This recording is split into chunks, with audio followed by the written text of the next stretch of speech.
Hello, good day. This is Jay again from Custom Chicken Breeding Farm. So, in this video, pag-uusapan natin, yung mga ways kung bakit ka malulugi sa pagmamanok. Okay? So, before everything else, gusto ko lang sabihin na sa video na to, wala po tayong pinatatamaang mga tao. So, we only talk about ideas. Sabi nga, intelligent people talk about ideas, not other people. Okay? So, we're talking about ideas here para ma-avoid nyo ang pagkalugi. Okay? So, number one, akala mo milyon ang kikitain sa pagmamanukan. Okay? So, pwede kang kumikita ng milyon sa pagmamanukan kung sobrang dami mo na talagang manok. Let's say for the broiler industry, sobrang laki na ng kanilang, kanilang mga facilities, may stable market most of the time. So, milyon ang kikitain sa broiler industry, especially kung maabot na ng mga 40,000 heads, mga ganon. Pero sa backyard farming, sa backyard racing, bihira kang magkakaroon ng milyon na kitaan. Especially kasi bago po itong venture, Kumbaga starting to taas pa lang siya, Nagsisimula pa lang siyang tumaas, Nagsisimula pa lang tumaas yung market ng native chicken sa dumadami. Hindi siya ganoon ka-stable na okay, milyon na agad ang demand, So, hindi gano'n, Kasi most of the time, yung mga backyard na mga people, meron na silang mga manok for personal consumption, mga gano'n, So, sa business perspective, okay, so, starting pa lang po ito siya na venture, okay? So, wala pong milyon dito, especially kung mga konti-konti lang yung manok mo, okay? So, kung ang iyong motivation sa pagpasok sa pagmamanok, ay yung mga nakita mong videos na sinasabing milyon ang pwede mong kitain or sobrang taas ng income, let's say mga 35,000 in a month, 40,000 in a month, most of the time, bihira lang yan, Bihira lang yan siya. Especially kung baguhan pa lang po kayo, If may mga times na mangyayari man yan, sa mga ibang tawag ito, sa ibang farms, yung iba dyan, nawawala na after a few months, kasi hindi sustainable yung sistema, Hindi sustainable yung kanilang sistema. For example, may nakita tayong mga vlogs, mga farms, na feature around mga 9, 10 months, 11 months ago, na sobrang laki ang kitaan. And then later on, wala na sila, Wala na sila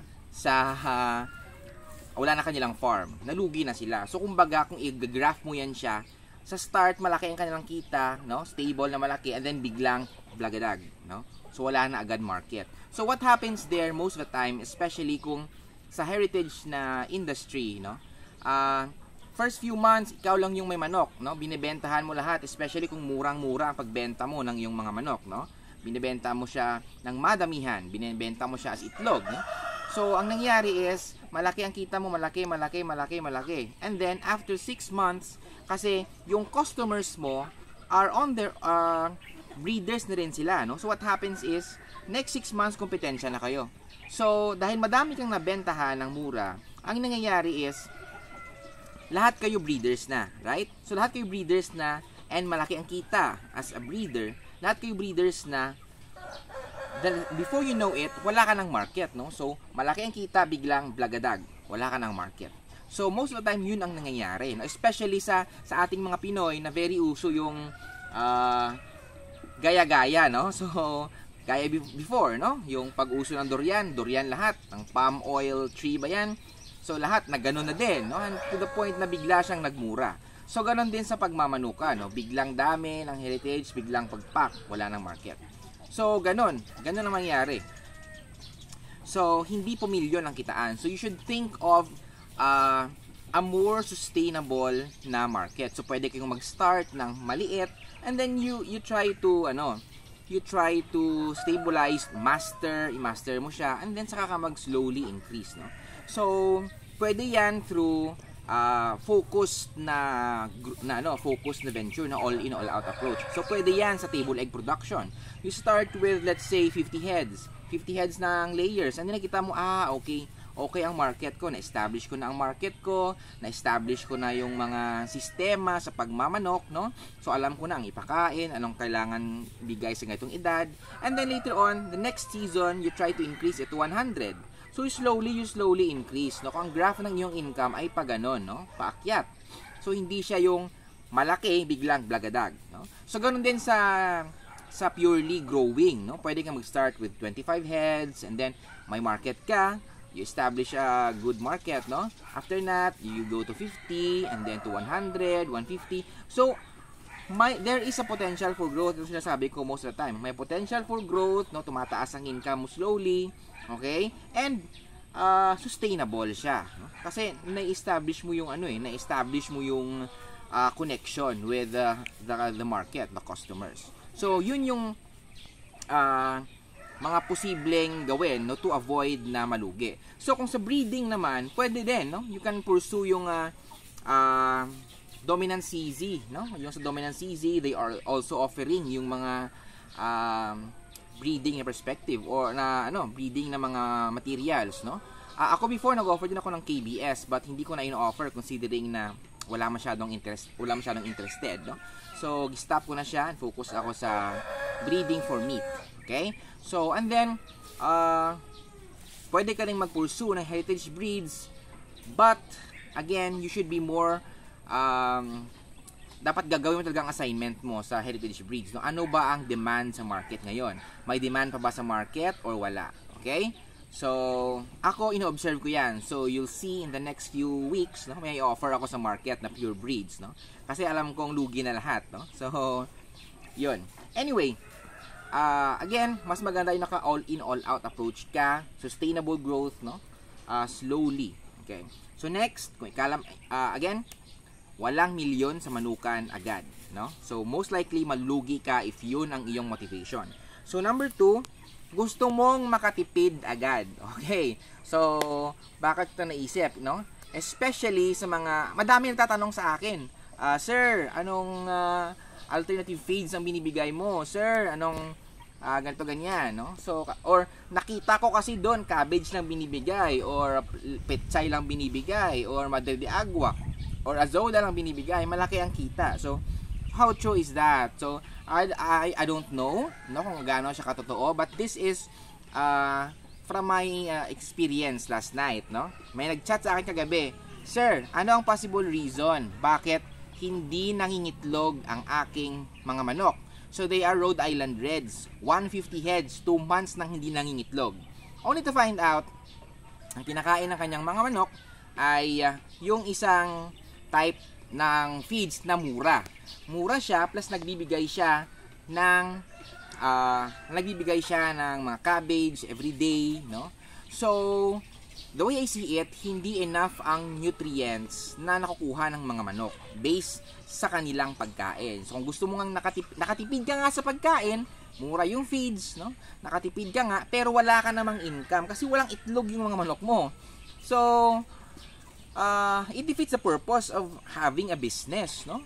So, ano pang negosyo ang ibebenta? Ano pang negosyo mo kung wala kang produkto, right? So, yun, no? Ako, ang ina-advise ko is, first, kung baguhan pa lang kayo, you should start with pure feeds, no? You go with pure feeds. Just to know, para malaman mo lang kung ano ba ang nangyayari sa pure feeds na binibigay. Okay, maganda bang performance, ilan ba ang magiging itlog ng mga manok mo kung nag-pure feeds ka, no? So, yun ang dapat mong gawin. And then, after that, kung nakita mo na, no, meron ka ng data, especially dapat may data ka talaga, no? Ilan yung itlog for the 2 months na nagbigay ako ng pure feeds. Okay. So, ilista mo, no? Ilan yung itlog. And then, mag-try ka mag-innovate, o mag-try ka mag-offer ng alternative feeds. Let's say, 10%. Okay, bigay ako ng 10% na mais. May epekto ba sa egg production? So, 10%. Okay, wala naman palang epekto. So, goods. You stay with that 10%. Kung pwede kang magpursu pa to 20%, etc. No? So, yun ang gawin mo. But again, you start with pure feeds. Hindi yung lugi ka na sa start. No? So, hindi mo nakita yung potential ng manok mo. But then again, i-consider mo pa rin yung age ng manok mo tsaka other factors sa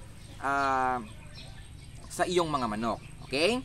So, yun, hindi lang kasi siya feeds, no? But, ang gusto kong sabihin na, yun, no? Na, you start with pure feeds para ma-eliminate mo yung other confounding variables, kumbaga confusing variables. Okay?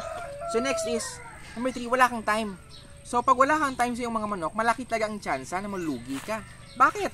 Kasi hindi mo nakikita kung ano yung problema, no, sa iyong mga manok. Okay? Especially kung bago ka pala nag-start and then ibigay mo na yung responsibility sa other people, no?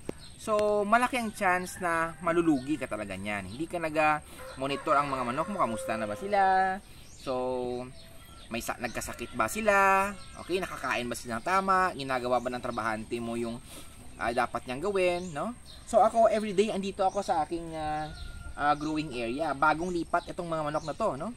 So, everyday ko minomonitor, may nagkakasakit ba o wala, enough ba yung pakain ng trabahante ko or hindi.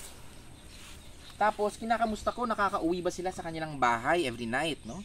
Kasi bago silang lipat. Kung umuulan, actually, for first few days, especially day 1, day 2 na paglipat, habang umuulan, andito ako nagpapaulan din. Kasi, minomonitor ko sila if pumasok ba sila sa kanilang bahay or hindi. So, actually, hindi sila pumasok.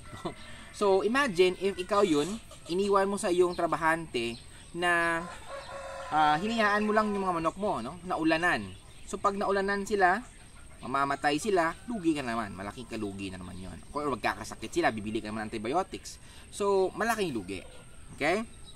So, dapat meron kang time sa iyong mga manukan.